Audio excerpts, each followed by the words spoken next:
အားလုံးကစားကြတဲ့အားကစားနှစ်ခုအကြောင်းကိုပြောပြပေးမှာပဲဖြစ်ပါတယ်။နံပါတ်1အနေနဲ့ကတော့အင်္ဂလန်နိုင်ငံဂလူစတာမြို့ရဲ့ဒိန်ခဲလူတဲ့ပြိုင်ပွဲအကြောင်းကိုပြောပြပေးမှာပဲဖြစ်ပါတယ်။ဒီပြိုင်ပွဲကပေ350လောက်မြင့်ပြီး26ဒီဂရီလောက်မတ်ဆောက်တဲ့တောင်စောင်းပေါ်ကနေလှိမ့်ချလိုက်တဲ့စစ်နီတုံးအရွယ်စားလောက်ရှိတဲ့ဒိန်ခဲကိုလိုက်ဖမ်းရမှာပဲဖြစ်ပါတယ်။လိုက်ဖမ်းပြီးသူတို့မဟုတ်တောင်အောက်လိုင်းဆုံးကိုအရင်ဆုံးရောက်တဲ့လူကအနိုင်ရရှိမှာပဲဖြစ်ပါတယ်။အင်္ဂလန်နိုင်ငံရဲ့နှစ်စဉ်မေလ26ရက်နေ့ဗန်ပိတ်ရက်မှာကျင်းပလိရှိတဲ့တက်တန်120ကျော်ဆင်နွှဲလာတဲ့အားကစားတစ်မျိုးပဲဖြစ်ပါတယ်။ဒေသခံတွေအဆိုအရတော့အနိုင်ရရှိသူအများစုဟာစေယုံရောက်ပြီးမှဝင်တာဖြစ်တဲ့သူတွေကြီးပဲလို့ဆိုပါတယ်။ဒီအားကစားကြောင့်တိတ်ဆုံးတဲ့သူအထိရှိတယ်လို့လည်းဆိုပါတယ်။အစိုးရကတားမြစ်ခဲ့ပေမဲ့ကျင်းပလာလိုက်တာဒီနေ့ချိန်ထိနှစ်ဆွေးနေပြီပဲဖြစ်ပါတယ်။တစ်နှစ်မှာ9ပွဲပဲကျင်းပလေးရှိတဲ့အားကစားပါအမျိုးသမီးတီးတန့်ပြိုင်ပွဲအမျိုးသားတီးတန့်ပြိုင်ပွဲအဖြစ်ခွဲခြားထားပြီး18နှစ်ပြည့်သူမြည်သူမဆိုပါဝင်ဆင်နွှဲနိုင်မှာပဲဖြစ်ပါတယ်ပြိုင်ပွဲမှာအနိုင်ရရှိသူဟာ4ကီလိုလောက်လေးတဲ့ဒိန်ခဲကိုရရှိမှာပဲဖြစ်ပါတယ်ဒိန်ခဲကနည်းနည်းရရဒိန်ခဲတော့မဟုတ်ပါဘူးဒိန်ခဲဖြစ်ဖို့အတွက်အချိန်12လလောက်ကြာအောင်အချိန်ပေးထားရတယ်လို့ဆိုပါတယ်တန်ကြီးအဖြစ်ဒေါ်လာ150ဝန်းကျင်လောက်တန်တဲ့ဒီဒိန်ခဲကိုအယိုးကြီးကြီးရေခမ်းခမ်းရှင်ပြိုင်ခဲ့တဲ့သူတွေလည်းရှိပါတယ်အန်ဒါဆန်ဆိုတဲ့အမျိုးသားကလည်း23ကြိမ်စုရထားတဲ့ကမ္ဘာစံချိန်တင်ထားတဲ့ဒိန်ခဲ23တုံးပိုင်ရှင်ပဲဖြစ်ပါတယ်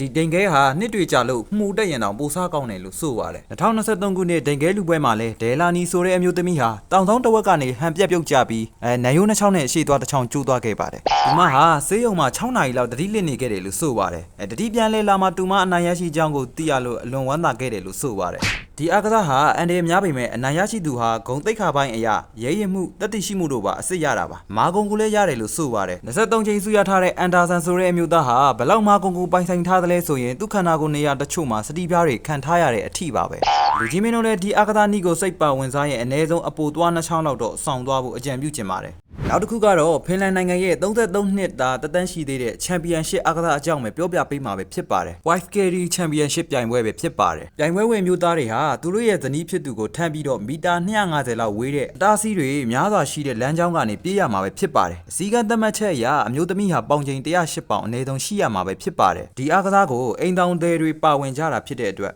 လိုအပ်ချက်တွေကြောင့်လူကြီးမင်းတို့လိုမစွန်တဲ့သူတွေပါဝင်ကစားလို့ရအောင်မိမမရှိတော့လဲမိတ်ဆွေတငယ်ချင်းမိန်းကလေးတွေနဲ့လည်းပြိုင်ပွဲဝင်လို့ရတယ်လို့ဆိုပါတယ်အနိုင်ရရှိသူအမျိုးသားဟာသူမိမခန္ဓာကိုယ်လေးချိန်နဲ့ညီမျှတဲ့ဘီယာပမာဏကိုရရှိမှာပဲဖြစ်ပါတယ်ဒုတိယရရှိသူကသူမိမခန္ဓာကိုယ်အလေးချိန်ရဲ့90ရာခိုင်နှုန်းကိုသာရရှိမှာပဲဖြစ်ပါတယ်မိမဖြစ်သူခန္ဓာကိုယ်အလေးချိန်များလေဘီယာပိုရလေပဲဖြစ်ပါတယ်လူကြီးမင်းတို့လည်းယခုကတည်းကနေဝါတဲ့အမျိုးသမီးကိုတွေ့ရင်တခါတည်းဆွဲထိထားဖို့အကြံပြုချင်ပါတယ်ပါဝင်ခဲ့တဲ့အမျိုးသမီးတွေကိုအင်တာဗျူးကြည့်ရဲ့အိမ်ကလူကြီးဘီယာတောက်နိုင်ဖို့အရေးပြိုင်ပွဲမဝင်မီသတ်မှတ်ပေါင်ချိန်မီအောင်ဝိတ်တင်ရပြီးပါရမီဖြည့်ပေးကြတယ်လို့ဆိုပါတယ်ဒီပြိုင်ပွဲကိုဘီယာကုမ္ပဏီကြီးတွေက main sponsor ဖြစ်ပါဝင်ပြီးဆင်နွှဲနေတာပဲဖြစ်ပါတယ်ဘီယာဆိုတာအောင်နိုင်ခြင်းအောင်မြင်ခြင်းဆိုတဲ့အဓိပ္ပာယ်ရပါတယ်ဒါကြောင့်ဘောလုံးဖလားလူပွဲ Race Motor GP မင်္ဂလာဆောင်တွေလိုမျိုးမှာဘီယာကိုအပျော်သဘောအဖြစ်အောင်ပွဲခံမှုထည့်ထားတာပဲဖြစ်ပါတယ်လူကြီးမင်းဟာဘီယာကိုနေတိုင်းတောက်ဖြစ်နေတဲ့သူဆိုရင်လူကြီးမင်းဟာနေတိုင်းအောင်မြင်နေတဲ့သူပဲဖြစ်ပါတယ်အဆုံးထိကြည့်ရှုပေးတဲ့တယောက်ချင်းစတိုင်းကိုကျေးဇူးတင်ပါတယ်ကျွန်တော်ရဲ့ channel အသစ်ကလေးကိုလည်း like and subscribe ကလေးနှိပ်ပေးခဲ့ဖို့တောင်းဆိုချင်ပါတယ်